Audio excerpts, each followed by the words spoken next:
Good afternoon, everyone. My name is Shuko.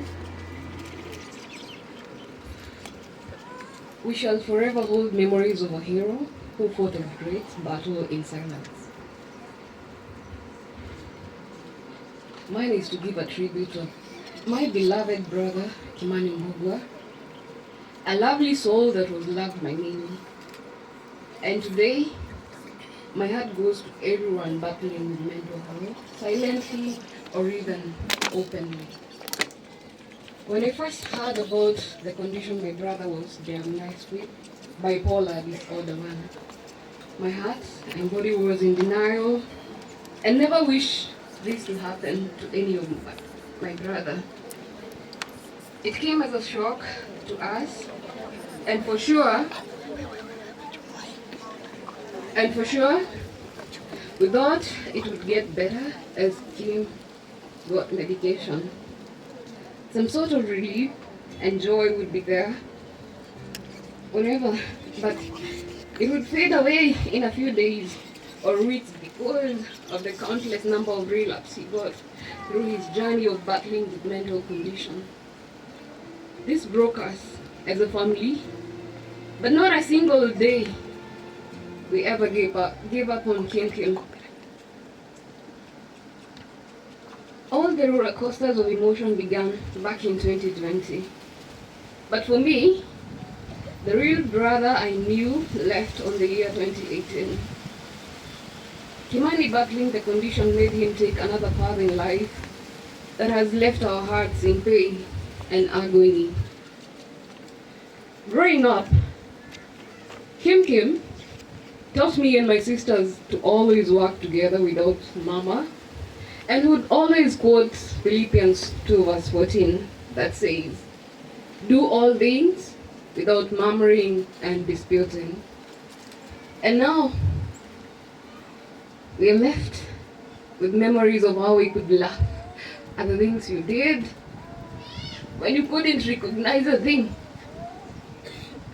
and a cheerful soul that would fill the room with laughter and joy wherever you are around. Memories of how great you were in studies, how perfectly you tackled the journalism career that got you into the limelight, and the cheerful smile that you left to all who knew you. You'll forever be missed and deeply loved by us and many Kenyans who loved you. I know there are so many Kenyans who mocked my brother. I used to go through his TikTok comments, and most of them insulted him, and he would break down. Most of the relapses I used to see him, we would talk in the morning, and the next minute, he can't handle a thing. Hatusemi kitu, whoever laughed at my brother, Mungu akuone. But many thanks to all TikTokers and all Kenyans who stood with my brother.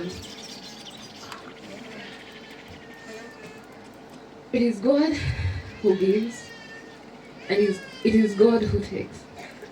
Today, you are sleeping until this beautiful morning, Kim. I long to see you when Jesus comes again, because I believe I will see you. Tell me.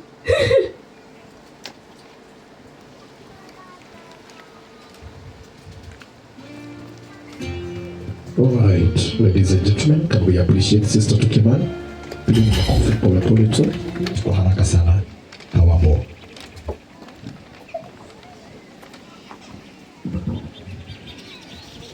Dear Uncle, a light from our lives has gone.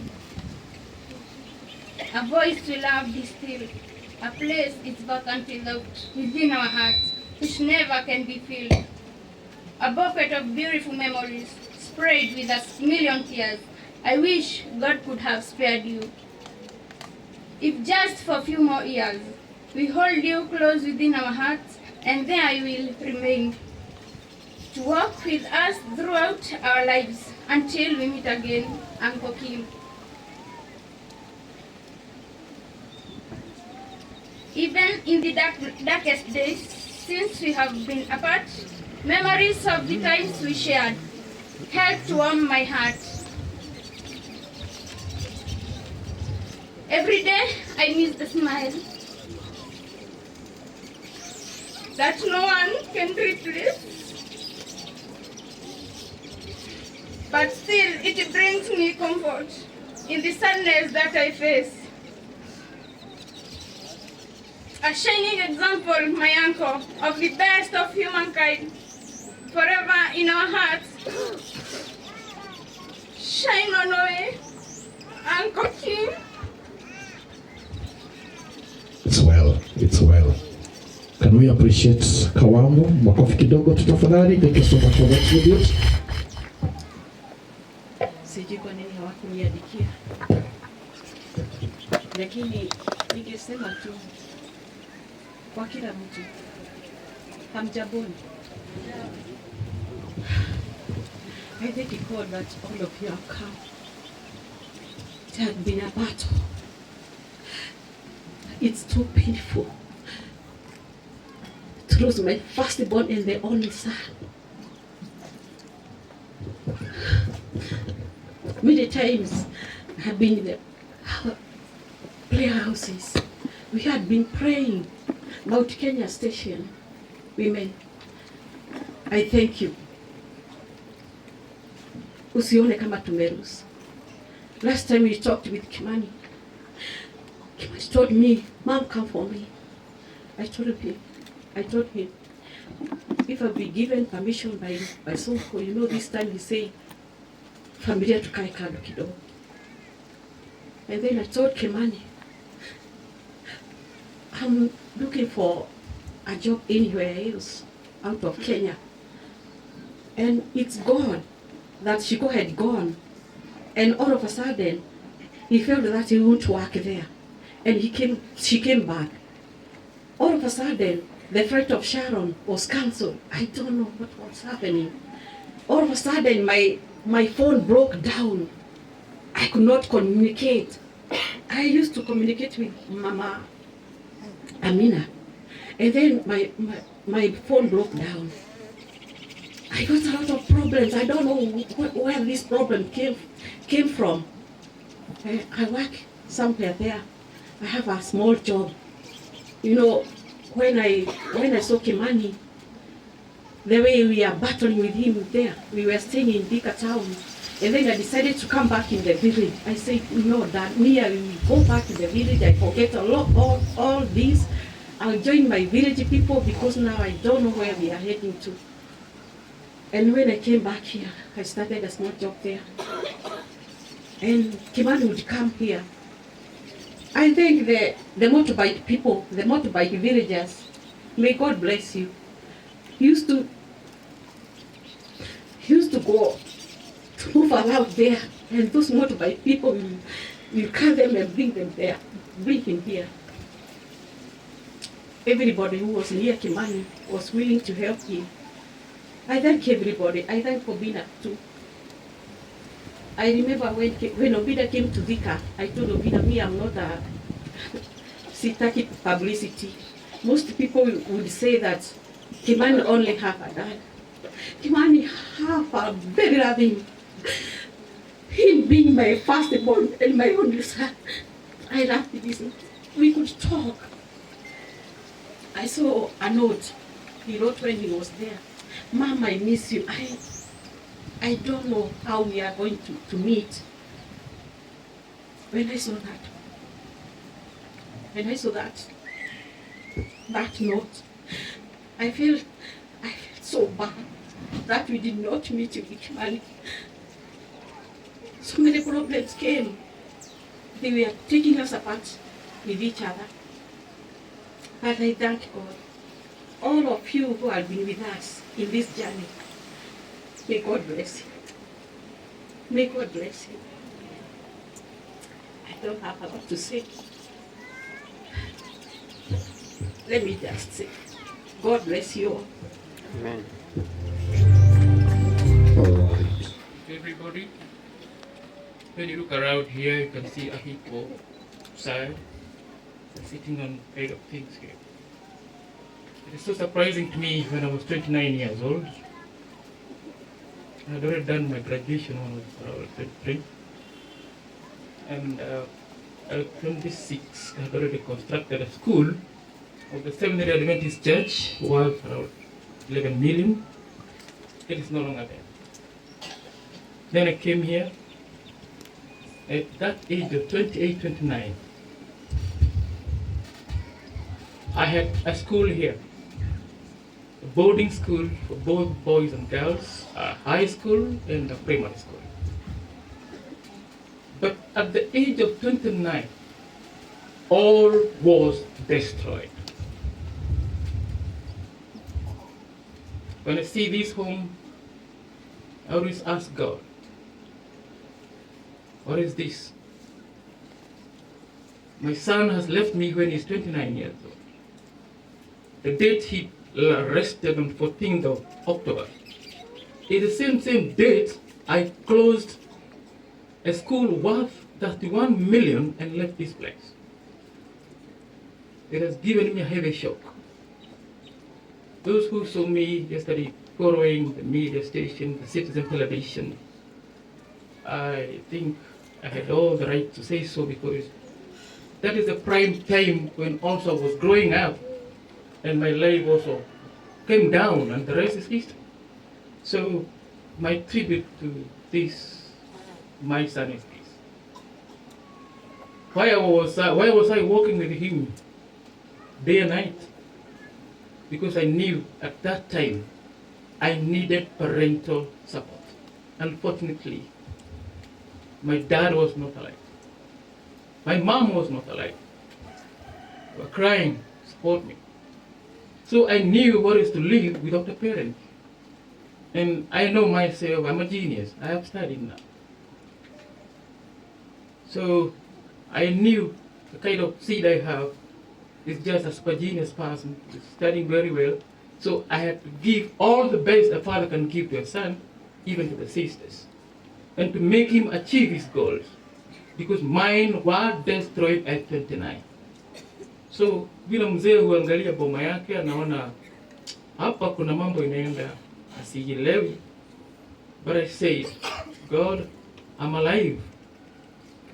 The part which made me to feel completely crushed, they had written to the mom, and also there's a part he had also written to me, that Dad, I know you have stood with me. I've struggled with this body. You have done all you can. But my body and mind are not adding up together. So I am tired. And I have chosen to rest. And the rest is now what is it? I said, I wish I had wings to fly that day you were deciding that. Because to me, I've lost a real brother. He's my son, but he was a brother to me. Fathers, listen to this.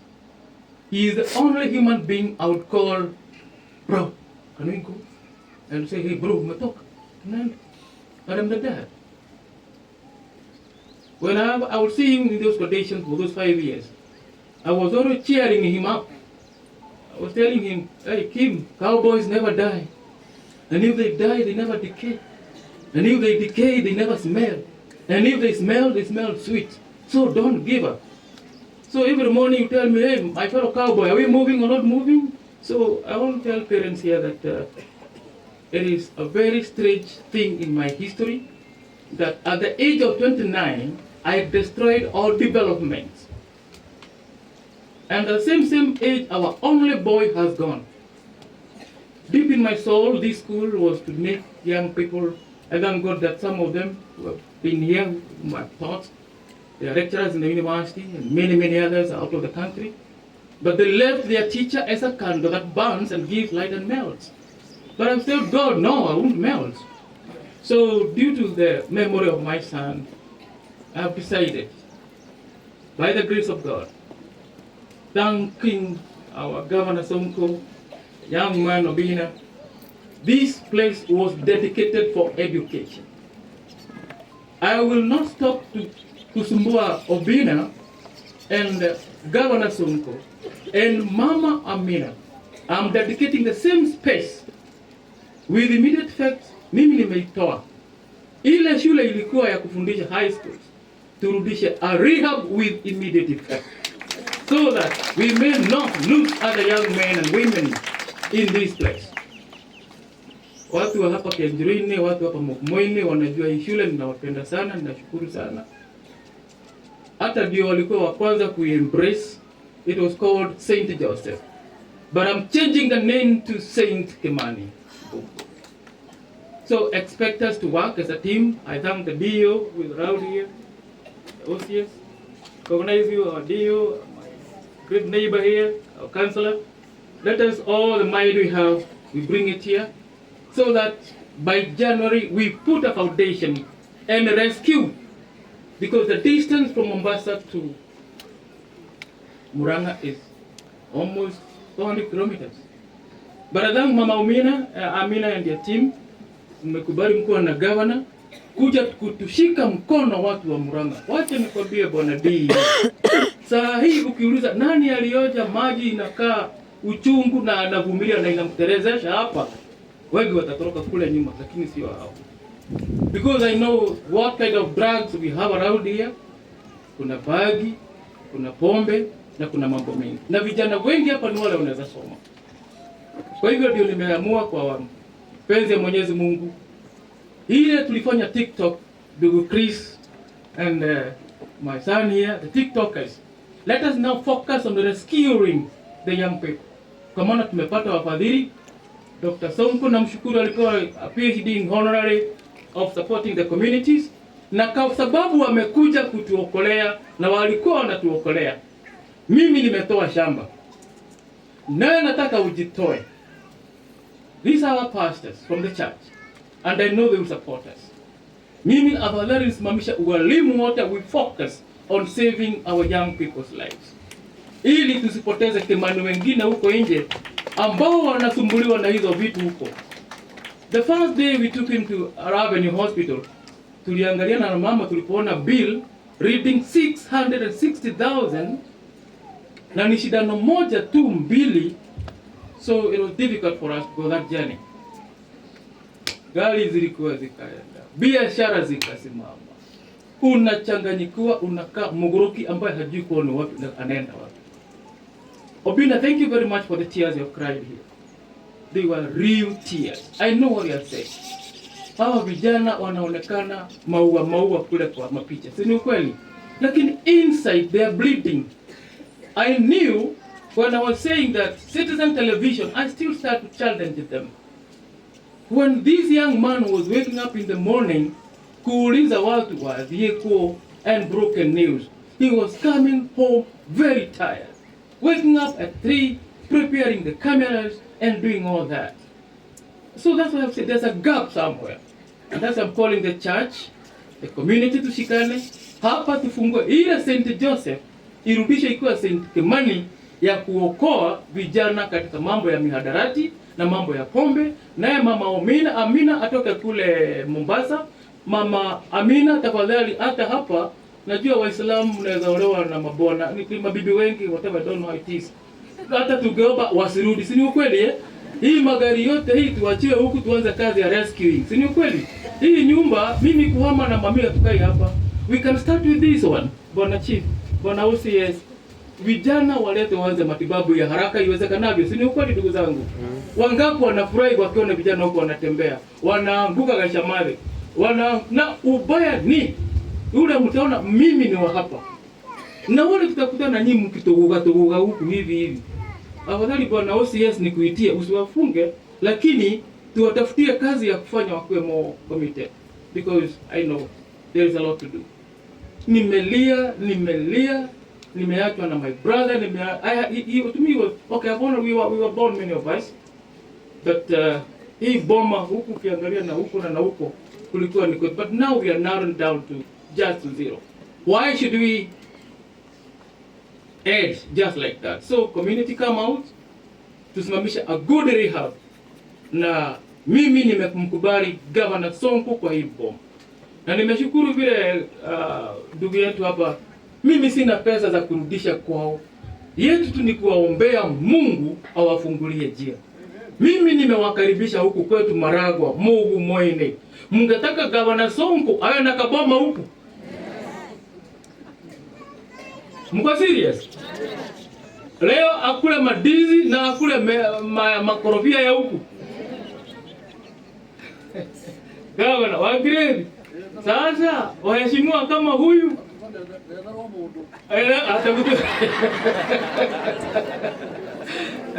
vijana, wasichana, mnaona hii hilo ni protein na si ndio? So Gavana, mimi mwenyewe kama baba Kimani tumekukaribisha. Na it is serious, Gavana Sonko lazima tafute kaproti hapa ununue haraka haraka, kajengo. Unapotembea kule Mombasa, unakuja hapa Murang'a, na wewe uko na hii Kawamonyoro kidogo yetu huku, tunakuja kukuona. Mama wote najua wanakupenda. Ama sio ukweli? Kwani hamsemi kwa nguvu? Ukweli ama sio ukweli? Haya, na wazee sisi ndio tutajua vile tutafanya. Nashukuru sana serikali, kijana Obina naye vile hiyo machozi amelia hapa. Haya machozi huyo kijana amelia hapa. Tutampanguza kwa kuwasupport. Tuwajengee mahali watakuwa wanakuja, watoto Nairobi walete wapi? Huku kuna matunda mingi, ni kama Canaan. Ukitaka makodo, ukitaka madizi, ukitaka nini, matunda iko kila mahali, si ni ukweli? So tuwakaribishe.